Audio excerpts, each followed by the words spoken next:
હું જ્યાં પણ જતી ત્યાં બજારમાં એક ફકીર મળતો હતો. હું તેને 10ની નોટ આપતી હતી તો તે કહેતો કે તારી માતા મૃત પુત્રને જન્મ આપશે અને હું તેની વાત નજરઅંદાજ કરતી. એક દિવસ બજારમાં ઊભેલા ફકીરે બૂમ પાડી કહ્યું કે તારી માતા 1 મહિના પછી મૃત પુત્રને જન્મ આપશે. આ સાંભળીને મને ખૂબ ગુસ્સો આવ્યો. મેં તે ફકીરને કહ્યું કે તું પાગલ છે, કેવી વાહિયાત વાતો કરે છે. મારી માતા 10 વર્ષ પહેલાં મૃત્યુ પામેલ છે. તો તે ફકીર રડતા રડતા ચાલ્યો ગયો. 1 મહિના પછી મને કોલ આવ્યો કે તમે જલ્દી હોસ્પિટલમાં આવો, તમારા મૃત ભાઈનો જન્મ થયો છે. અને નર્સે મને ડેડ બોડી સોંપી હતી. જ્યારે હું રૂમમાં ગઈ ત્યારે મારો આત્મા કંપી ગયો. મારા પિતા કામ માટે શહેરની બહાર રહેતા હતા અને હું મારી મિત્ર સાથે દિલ્હીમાં રહેતી હતી. બધું બરાબર ચાલતું હતું, પણ થોડા દિવસોથી મારી સાથે વિચિત્ર ઘટનાઓ બનવા લાગી. જ્યારે પણ હું બહાર જાતી તો મને થતું કે જાણે કોઈ મારા પર નજર રાખી રહ્યું હતું, પણ હું પાછળ જોતી તો પાછળ કોઈ નહોતું. હું એક વિચિત્ર મૂંઝવણમાં ફસાઈ ગઈ હતી. મારી સારી નોકરી હતી. પપ્પા પણ મને દર મહિને સારી એવી રકમ મોકલતા હતા. એક મુક્ત પક્ષીની જેમ જીવન જીવી રહી હતી. પણ હવે મને એવું લાગી રહ્યું હતું કે કોઈ મારો પીછો કરી રહ્યું છે, પણ મારા બધા પ્રયત્નો નિષ્ફળ જતા અને ખબર ન પડતી કે કોણ જાણે મારા પર નજર રાખી રહ્યું છે. મેં મારી મિત્ર રિયાને પણ આ વાત કહી કે યાર, મને લાગે છે કે કોઈ મારો પીછો કરી રહ્યું છે, પણ હું સમજી શકતી નથી. જ્યારે પણ હું પાછળ જોઉં છું તો ત્યાં કોઈ હોતું નથી. હું કહું ત્યારે મારી ફ્રેન્ડ રિયા હસતી અને કહેતી, ખોટા વહેમ ન કર, કોણ તારો પીછો કરશે. પણ હું આ વિશે ખૂબ જ વિચારી રહી હતી, તેથી મેં આ વાતને મારા મગજમાંથી કાઢી નાખી. બીજા દિવસે ઘરેથી થોડા દૂર એક ગરીબ ફકીર મળ્યો. તેના કપડાં ફાટી ગયા હતા અને મોઢેથી ગરીબી સ્પષ્ટ દેખાતી હતી. આપણા દેશમાં આવું કામ હતું કે હાથ પગ સુરક્ષિત હોવા છતાં પણ તે કામ કરવાના બદલે માંગવાને વધુ મહત્વ આપતા, અને કોઈક કંઈક સમજવાનો પ્રયત્ન કરે તો તે વિચિત્ર વર્તન કરવા લાગતા. મેં પણ ખિસ્સામાંથી પાકીટ કાઢી અને 10 રૂપિયાની નોટ કાઢી અને નોટ જોઈ ફકીરના ચહેરા પરના હાવભાવ બદલાઈ ગયા હતા. જાણે કે તેને આટલા ઓછા પૈસાની આશા ન હતી, પણ તેમ છતાં તેના ચહેરા પર સ્મિત હતું. પણ મને તેની આંખોમાં ચમક ખૂબ જ વિચિત્ર લાગી. હું હજુ આગળ વધવાનું વિચારી રહી હતી ત્યારે તેણે મારી નજીક આવીને કહ્યું, છોકરી, તારી માતા 1 મહિના પછી મૃત પુત્રને જન્મ આપશે. આટલું કહેતા જ તે મારી સામે વિચિત્ર રીતે હસ્યો. પરંતુ તેણે જે કહ્યું તે સાંભળીને મારા પગ નીચેથી જમીન નીકળી ગઈ. કારણ કે મારી માતાના મૃત્યુને 10 વર્ષ થઈ ગયા હતા. આ ફકીર શું કહી રહ્યો? આ કેવી રીતે શક્ય બને? હું લગભગ ગુસ્સાથી પાગલ થઈ જવાની હતી. કારણ કે તે ફકીરે જાણે અજાણે મારી મૃત માતા પર આરોપ લગાવ્યો હતો. ખબર નથી તેણે આ બધું શું કહ્યું. હું આખો દિવસ તેના વિશે વિચારતી રહી. બીજે દિવસે જ્યારે હું ઘરની બહાર નીકળી ત્યારે એ જ ફકીર મારી સામે આવ્યો, અને આજે પણ જ્યારે મેં તેને પૈસા આપ્યા ત્યારે તેણે ફરી એ જ કહ્યું કે છોકરી, 1 મહિના પછી તારા માતા મૃત પુત્રને જન્મ આપશે. આ વખતે મેં તેની વાત પર ધ્યાન ન આપ્યું, પણ હલકી આંખે જોઈ રહી હતી, કારણ કે મને લાગ્યું કે તે પાગલ છે, તેથી આવી વાતો કહે છે. મેં તેની તરફ ધ્યાન ન આપ્યું, પરંતુ આજે પણ મેં તેના ચહેરા પર એ જ વિચિત્ર સ્મિત જોયું. મેં તેને મારા મગજમાંથી કાઢી નાખ્યો અને મારા કામ પર જવાનું શરૂ કર્યું અને મારું બધું ધ્યાન મારા કામ પર કેન્દ્રિત કર્યું, પણ સફળ થઈ શકી નહીં. એ માણસ રોજ એક જ વાત મને કહેતો હતો. છેવટે તેનો હેતુ શું હતો? શું તે માણસ પાગલ હતો કે મારી સામે આ બધું કરવાનો ઢોંગ કરતો હતો, કે પછી તેમનો કોઈ બીજો હેતુ હતો? પણ એક ફકીરનું કહેવું કે 1 મહિના પછી મારી માતા મૃત બાળકને જન્મ આપવા જઈ રહી છે, આવું કહેવા પાછળનું કારણ શું હોઈ શકે? આવી શું મજબૂરી હતી કે તે મને જ કહેતો હતો, બીજા કોઈને કેમ કંઈ કહેતો ન હતો? બીજા દિવસે હું મારી મિત્ર સાથે મેળામાં ગઈ. મેં કહ્યું, યાર જો કેવું સારું છે. રિયા અહીં ત્યાં ફરતી હતી અને પોતાની ખુશી વ્યક્ત કરતી હતી અને બધું જોઈ રહી હતી. તે 2 મહિના પછી સગાઈ કરવા જઈ રહી હતી. તેનું કહેવું હતું કે લગ્ન પહેલાંનો સમય જ ફરવા માટે હોય છે. એના પછી તારા જીજુ આવવા જવા નહીં દે. હું તેની ખુશી જોઈને ખુશ થઈ ગઈ, પણ તેની વાત સાંભળીને કહેવા લાગી, બસ કર યાર, તે તો બધાને એક જેવા જ સમજ્યા છે. તે તારો બાળપણનો પ્રેમ છે, તેથી તે તારા મિજાજનો છે.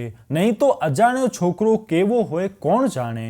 ઓછામાં ઓછું તું એટલું જાણે છે કે તે શેના પર ગુસ્સે થાય છે અને શેના પર નહીં. તેથી તે ગુસ્સો થાય તેવું કામ ન કર, પરંતુ તેના હૃદયને ખુશ રાખ. છોકરાઓ તો સહેજ પ્રેમ મળતા જ પીગળી જાય છે.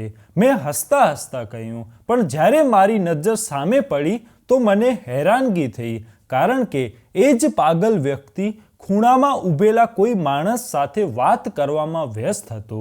મેં રિયાનું ધ્યાન તેના તરફ દોરવાનો પ્રયત્ન કર્યો, પરંતુ રિયાએ જોયું ત્યાં સુધીમાં તે માણસ ત્યાંથી ગાયબ થઈ ગયો હતો.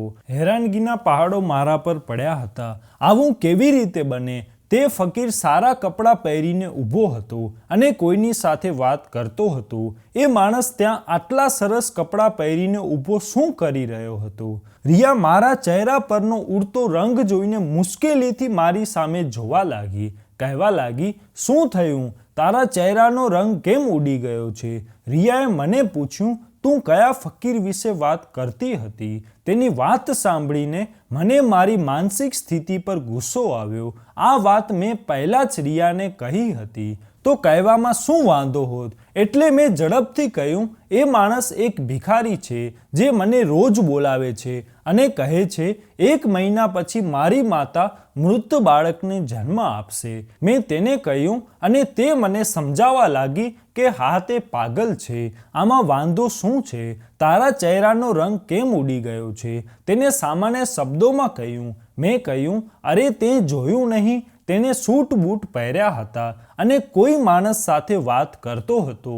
ત્યાં ઊભા રહીને રિયાની બુદ્ધિનો શોખ કરતા મેં તેને આખી વાત કહી. પણ મારી વાત સાંભળીને અને થોડીવાર મૌન રહ્યા પછી તે હસતી જ રહી અને કહેવા લાગી, તારો મતલબ છે કે એક ભિખારી અમારી પાછળ આવ્યો અને હવે તે ત્યાં સૂટ અને બૂટ પહેરીને ઊભો છે અને કોઈની સાથે વાત કરી રહ્યો છે. તું પાગલ થઈ ગઈ છો? ભિખારીને સૂટ બૂટ ક્યાંથી મળશે? એનું અર્થ એ છે કે વાસ્તવમાં તું આ ફકીરને મગજમાં ઉતારી લીધો છે અને દરેક વ્યક્તિમાં તને તેનો ચહેરો દેખાય છે. આ બધું તારો વહેમ છે. મને તારી તબિયત સારી લાગતી નથી. ચાલ ઘરે જઈએ. તેને આ બધી બાબતોને માત્ર મારા મનનો વહેમ ગણી અને મને આ સમયે ઘરે ચાલવાનું કહ્યું. તે મને ઘરે લાવી અને આરામ કરવાનું કહ્યું અને હું બેડ પર સૂઈ ગઈ. અમે એક ફ્લેટ રાખ્યો હતો જેમાં એકમાત્ર ડ્રોઈંગ રૂમ હતો અને એક નાનું કિચન પણ હતું. હું નોકરી કરતી હતી ત્યારે રિયા પણ ઓફિસમાં કામ કરતી હતી. તેના માતા પિતા બીજા શહેરમાં રહેતા હતા, પરંતુ તે નોકરી માટે દિલ્હી રહેતી હતી અને રહેવાની પણ સમસ્યા હતી. પપ્પાનો બિઝનેસ બીજા દેશમાં હતો, તેથી હું અહીં એકલી હતી. પપ્પા મને તેમની સાથે આવવા કહેતા હતા, પરંતુ મેં ના પાડી અને મેં અહીં જ રહેવાનું નક્કી કર્યું. મારા અને રિયા પાસે રહેવાની જગ્યા ન હતી. અમારી વચ્ચે સારી મિત્રતા બનવા લાગી હતી, તેથી અમે બંને સાથે મળીને એક નાનો ફ્લેટ ભાડે રાખ્યો હતો, જેમાં અમે બંને સાથે રહેતા હતા. અમને કોઈ પણ પ્રકારની સમસ્યા ન હતી. અમે એકબીજાનો સહારો આપતા હતા. હું સૂતી હતી, પણ ઊંઘમાં પણ મને એ જ ફકીરનું ભયંકર સ્વપ્ન આવ્યું.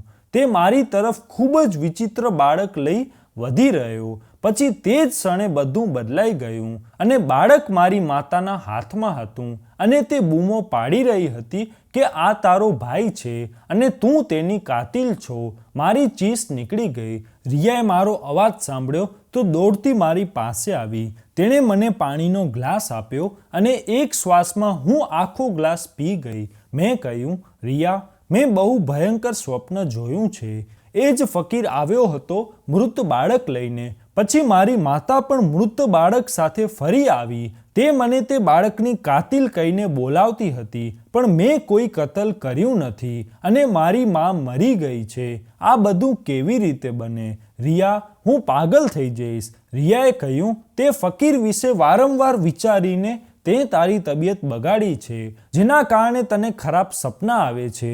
તે માટે તું સૂઈ જા. હું તારી બાજુમાં જ સૂઈ રહી છું. ફરી એકવાર આ બધું હોવા છતાં હું ઊંઘી ગઈ, પણ બીજા દિવસે મારું આખું શરીર ભારે તાવથી તપી રહ્યું હતું અને આ સમયે મારી જીભ મારી માતાનું નામ લેતી હતી. આ મુશ્કેલ સમયમાં રિયાએ મારી ખૂબ કાળજી લીધી. જ્યારે તે મને ડૉક્ટર પાસે લઈ આવી ત્યારે તેણે પણ કહ્યું કે મને કોઈ વાતની ચિંતા છે, તેથી હું ખૂબ જ તણાવમાં છું અને મને તાવ છે.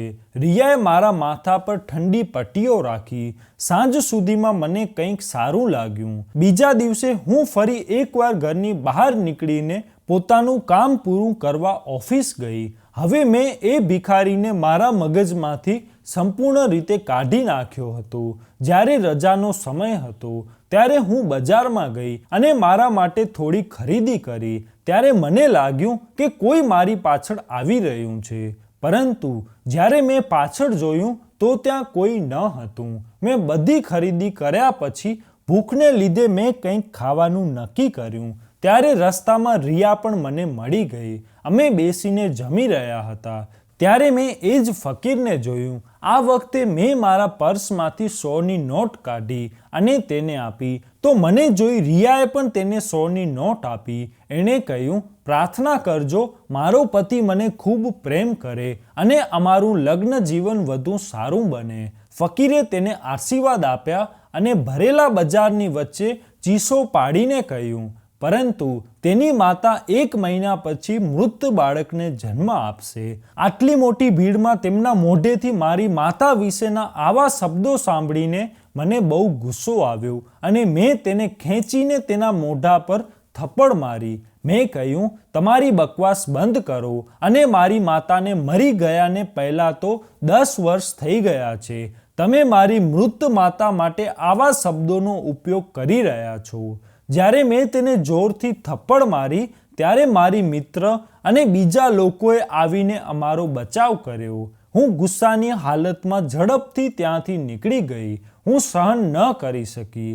જો તે માણસ હવે મારી સામે આવ્યો હોત તો હું તેને મારી નાખત. હું સીધી મારા ઘરે આવી અને મારી માતાના ફોટો સામે ઊભી રહીને રડી રહી હતી. હું મારી માતાને ખૂબ પ્રેમ કરતી હતી અને તે ભિખારી મારી માતા માટે આવા શબ્દોનો ઉપયોગ કરતો હતો.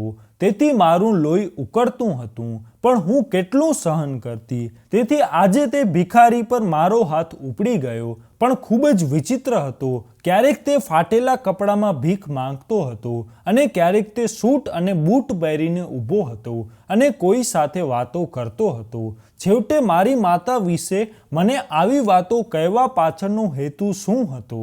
તેને પૈસાની જરૂર હતી જેના કારણે તે ખોટું બોલી રહ્યો હતો કે પછી કંઈક બીજું હતું? આ અકસ્માત પછી મેં તે માણસને 4-5 દિવસ સુધી જોયો નહીં. હું તેને ભૂલી ગઈ હતી અને મારા જીવનમાં વ્યસ્ત થઈ ગઈ હતી. પરંતુ બરાબર 2 અઠવાડિયા પછી એક દિવસ તે ફરીથી આવ્યો અને મારી સામે ઊભો રહ્યો અને કહ્યું, આવતીકાલે તમારી માતા એક મૃત બાળકને જન્મ આપશે અને તે ખૂબ જ નર્વસ હતો. તેણે પોતાનો ચહેરો કપડાથી ઢાંકી દીધો અને તે અહીં તહીં જોતો અને આ કહેતો હતો જાણે તે કોઈથી ડરે છે.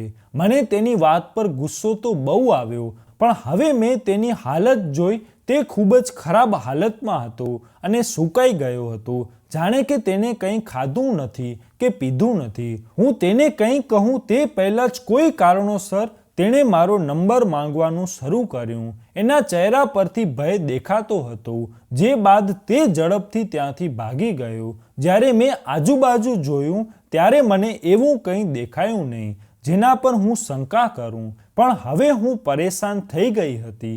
કારણ કે જ્યારે તેણે ગભરાઈને મારો નંબર માંગવા માંડ્યો તો મેં તેને મારો નંબર આપ્યો. હવે મને આ વાત પર ગુસ્સો આવતો હતો કે મેં તેને નંબર કેમ આપ્યો અને તે નંબરનું તે શું કરશે. મેં બધી વાતો મારા મનમાંથી કાઢી નાખી અને ઘરે આવી. ભોજન કર્યા પછી હું થોડી વાર સૂઈ ગઈ. સાંજે ઉઠી તો ઘર માટે કંઈક આવશ્યક ચીજવસ્તુઓ લાવવાની હતી. હું એ જ ખરીદવાના ઈરાદાથી બજારમાં આવી હતી. હું કેટલીક વસ્તુઓ ખરીદી રહી હતી ત્યારે મારી નજર રિક્ષામાં બેઠેલી મહિલા પર પડી અને તેને જોયા પછી હું ફક્ત તેને જોતી જ રહી. તે બિલકુલ મારી માતા જેવી હતી. રિક્ષામાં બેઠેલી સ્ત્રીના ચહેરા પર ઉંમરના ચિહ્નો દેખાવા લાગ્યા હતા, પણ કદાચ તે ગર્ભવતી હતી. હું સ્તબ્ધ થઈ ગઈ. શું તે સાચે જ મારી માતા હતી? પણ મારી માતા મને 10 વર્ષની ઉંમરે છોડીને આ દુનિયામાંથી ચાલી ગઈ હતી. હું ઝડપથી તે રિક્ષા તરફ ગઈ. ત્યાં દુકાનદારે મારો હાથ પકડી તેણે કહ્યું, મેડમ, જે માલ લીધો છે તેના પૈસા તો આપો અને પછી જાઓ. મેં ઝડપથી પર્સમાંથી પૈસા કાઢ્યા અને તે માણસને આપ્યા. ત્યાં સુધીમાં તે રિક્ષા ક્યાંક ચાલી ગઈ હતી. મેં તેને અહીં ત્યાં શોધવાનો ઘણો પ્રયત્ન કર્યો, પણ તે રિક્ષા ચાલક મને ક્યાંય દેખાયો નહીં. શું તે ભિખારી સાચું બોલી રહ્યો હતો? ખરેખર શું એ સ્ત્રી મારી માં હતી કે મારી આંખોની ભૂલ હતી? મને કંઈ પણ સમજાતું ન હતું. હું 10 વર્ષની હતી ત્યારે મારા પિતા રડતા રડતા ઘરે આવ્યા હતા. તેણે કહ્યું, દીકરા, તારી માતાનું અકસ્માતમાં મૃત્યુ થયું છે. અકસ્માતના કારણે તેનો ચહેરો ખૂબ જ ખરાબ થઈ ગયો છે. તેનું આખું શરીર પણ પૂરું થઈ ગયું હતું. મેં તેમના અંતિમ સંસ્કાર કર્યા છે. તું મા વિના રહી ગઈ છું. પપ્પા મને ગળે લગાવીને રડતા હતા અને માતાના મૃત્યુના સમાચાર સાંભળીને હું પણ રડી પડી. મારી માતા મને ખૂબ પ્રેમ કરતી હતી. તેને એક ક્ષણ માટે પણ તેની દ્રષ્ટિથી મને દૂર જવા દીધી ન હતી. તે દિવસે પણ પપ્પાએ મારી માતાને જબરદસ્તીથી લઈ ગયા હતા. મારી માતા જવા માંગતી ન હતી, પણ પપ્પા જબરદસ્તીથી એમને લઈ ગયા કે ચાલ શોપિંગ કરવા જઈએ. માએ કહ્યું કે હું મારી દીકરીને સાથે લઈ જઈશ, પરંતુ પિતાએ કહ્યું, આને અહીં ઘરે મૂકી દે, અમે જલ્દી પાછા આવીશું. હું ઘરે એકલી રહી ગઈ હતી અને રમકડા સાથે રમતી હતી. થોડા સમય પછી પપ્પાએ આ દર્દનાક સમાચાર આપ્યા હતા. ઘણા દિવસો સુધી હું મારી માતાને યાદ કરીને રડતી રહી. એ સમયે પપ્પાએ મને ઘણો સપોર્ટ કર્યો, મારી કાળજી લીધી. ધીમે ધીમે મારી માતાનું દુઃખ ઓછું થવા લાગ્યું અને મારા પિતાએ મને બોર્ડિંગ સ્કૂલમાં દાખલ કરાવી. ક્યારેક ને ક્યારેક મને મળવા આવતા. પછી જ્યારે હું 18 વર્ષની હતી ત્યારે મારા પિતા વિદેશ ગયા હતા. એમ કહીને વિદેશમાં જ મારો કારોબાર છે, તેથી મારે વિદેશમાં જ રહેવાનું છે. પપ્પાએ પણ મને તેમની સાથે જવાનું કહ્યું હતું, પરંતુ મેં ના પાડી દીધી હતી.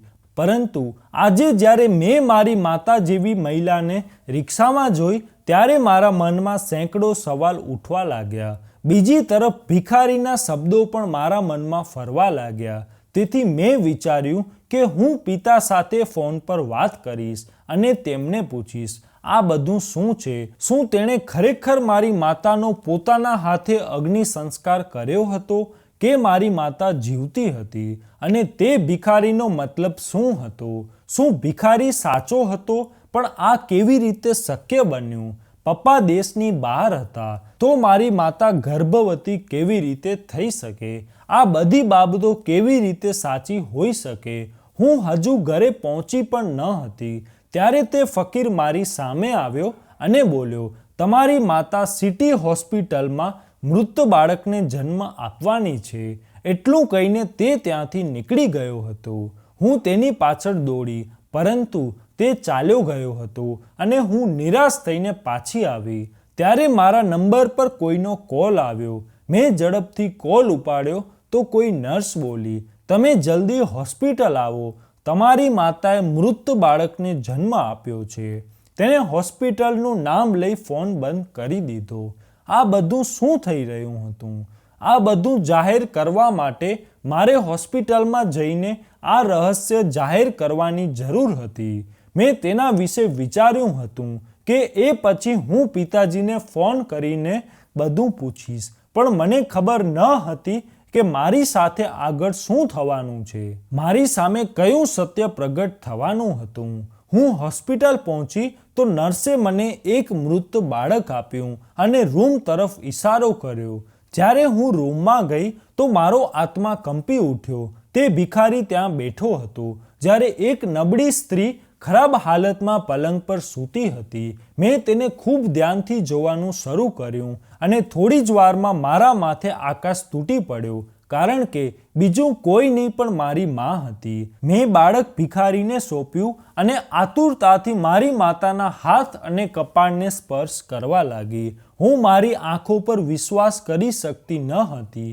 મેં મારી માતાને કહ્યું, માં, તમે મારી પાસે કેમ ના આવ્યા? મને એમ કહેવામાં કેમ આવ્યું કે તમે મરી ગયા છો? મને કેમ એટલી તડપાવવામાં આવી? હું રડતી રહી અને પીડાતી રહી. તમે મારાથી આ બધું કેમ છુપાવ્યું? મેં મારી માતાને આરામથી પલંગ પર સુવડાવી અને તેમને એક પછી એક પ્રશ્નો પૂછ્યા. હું ખૂબ જ ધીરજ સાથે ત્યાં ઊભી રહી. માતાની હાલત ખૂબ જ ખરાબ હતી. તે ખૂબ જ ખરાબ હાલતમાં પડેલી હતી. મારી આંખોમાંથી આંસુ વહી રહ્યા હતા. ત્યારે મારી માતાએ મને બેસવાનો ઇશારો કર્યો અને બોલવાનું શરૂ કર્યું. માતાએ કહ્યું કે તમારા પિતા ખૂબ જ ખરાબ વ્યક્તિ છે. તેણે મારી સાથે લગ્ન કર્યા, પણ તારા જન્મ પછી તે મને ખરાબ વ્યક્તિ કહેવા લાગ્યો. એ પછી એમનું હૃદય મારાથી ભરાઈ ગયું. તે મને રોજ મારતો અને ચાલ્યો જતો.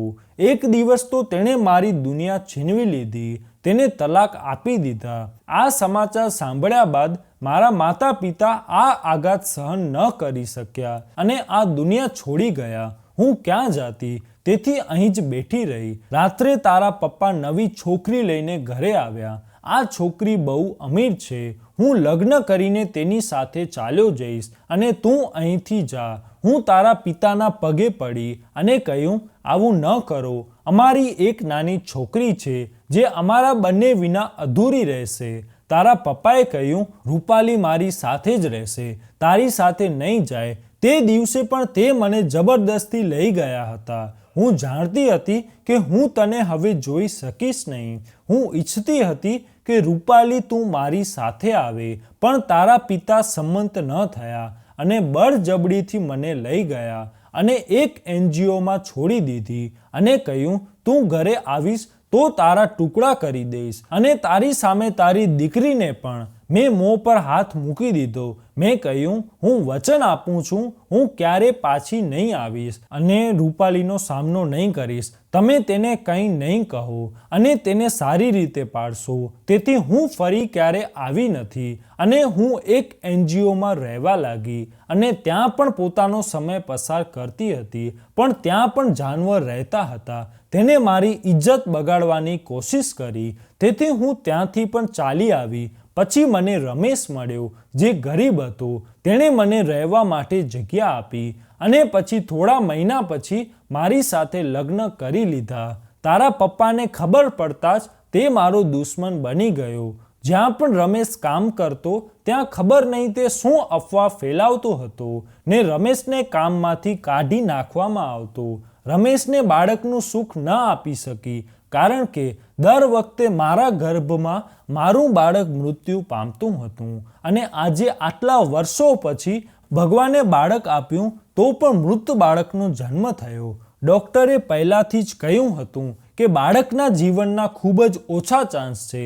તો પણ મારું નસીબ અજમાવી રહ્યા હતા કે કદાચ ભગવાન અમારા પર દયા કરશે અને અમારું બાળક જીવિત જન્મશે. પરંતુ રમેશ પાસે એટલા પૈસા ન હતા કે ખાનગી હોસ્પિટલમાં સારવાર કરાવી શકે. એટલા માટે તેણે ઘણું કહેવાની કોશિશ કરી, પણ રમેશ પોતે તને ખુલીને કશું કહી શકતા ન હતા, કારણ કે તારા પિતાએ તારા પર નજર રાખવા માટે ઘણા માણસોને અહીં છોડી દીધા હતા. કદાચ તેને શંકા હતી કે તને સત્ય ખબર ન પડી જાય અને તારી પાસે જે પૈસા છે તું તે તારી મા પર ખર્ચ ન કરી નાખે. તારો બાપ તેની નવી પત્નીના આગ્રહ પર તારી સાથે આવું બધું કરી રહ્યો છે. જો તેને તારી જવાબદારી સોંપી હોત તો હું આજે પલંગ પર ન હોત.